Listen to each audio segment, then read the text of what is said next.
Hey, what's up? It's Weird Beard from Checkpoint XP, your home for esports and gaming. We're covering right now all the latest from the action in the North American tournament of the Valorant First Strike tournament. And now we get to talk to one of the star breakout players, not only of the tournament, but I would say of the esport right now. Dapr, what's going on, man?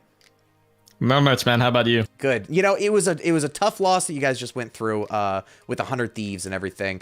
But Sentinels has still been the breakout team in this entire esport, you know. What does it feel like having come so far in one of the only rosters that has been together essentially from the start, but B, also, you know, to go an entire year in this esport as it grows?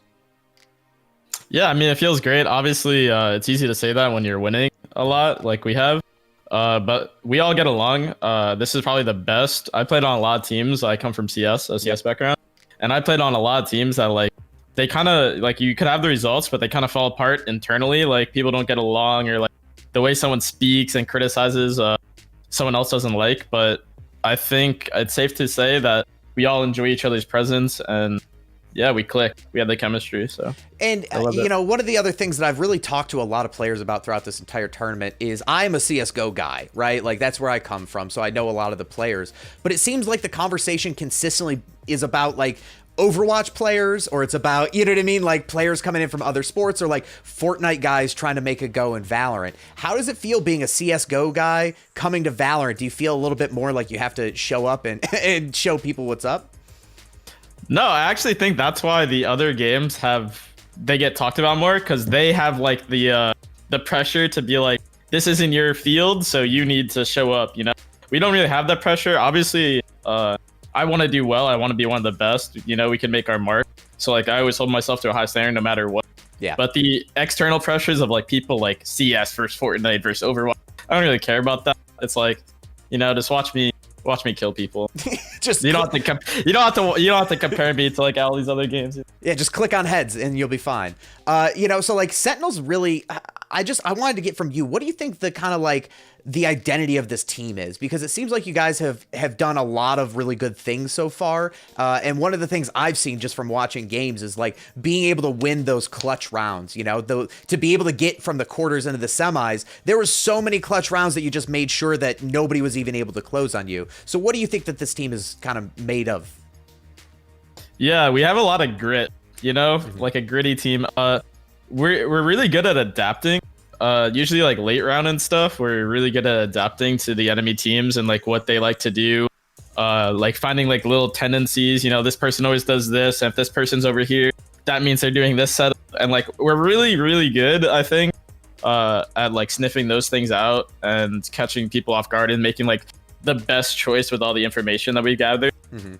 And also, of course, like you said, we're usually pretty consistent in like clutches and stuff, but today a lot of them went 100 Thieves away. I think I was looking at the stat line because it was like it haunted me how many we lost. I think we lost like 10. Yep. And we won like 4 or something.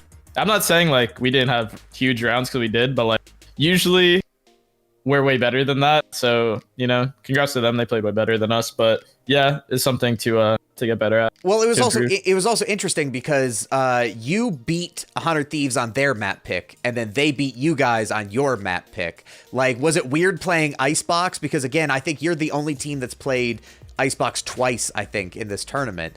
No, sorry, just this once. Yeah, but it's still weird, right? Like playing Icebox in your first professional tournament and everything like that. Was it weird coming in and having to go on there? Yeah, it was our first match, but this doesn't mean like, I think because we lost it, the narrative's gonna change around to like it was like a desperation pick, or like, you know, they weren't comfortable. We had this idea the whole tournament. If teams, we had 2 good maps. Or like we're good on every map. Like, let me rephrase it. We're good on pretty much every map. Okay. You know, like we're not a sloucher. Like we beat them on Haven. We played close on Bind. Yep. But we had 2 map picks in mind, because like how the veto system works, everybody bans 1 map. So you can't ban 2 maps against us. So like we're getting 1 of the other. And if someone banned Split on us, we'd pick Icebox. If they banned Icebox, we'd pick Split. And that was like our idea going to the tournament. That was like what we were gonna do.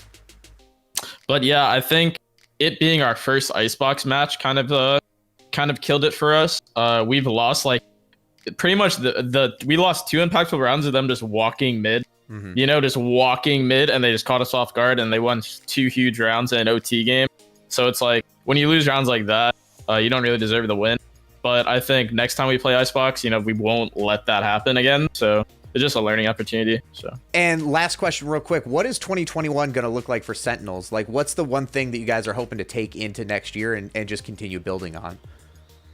Yeah, hopefully the Champions Tour, that ride is co-heading. Hopefully we take a Masters. We do really well in international lands. That's honestly what I'm looking for. Yo, same. Like, yeah, because I mean, just land in general, but obviously I want to play against like European. I want to play against Korean. They all have really strong scenes over there. So obviously get the discussion of like who's the best region. Oh my god, you know, get that over with and just play them. Yeah, as long as you beat the EU, I don't care who comes out of the NA and wins it, as long as Europe loses. Yeah, exactly. Hey, it's like one of the We appreciate you hanging out with us. You know, I know you got plenty of stuff to do and everything. I'm excited to talk to you next year when you go and beat some European ass. Thanks, man. Have a good night.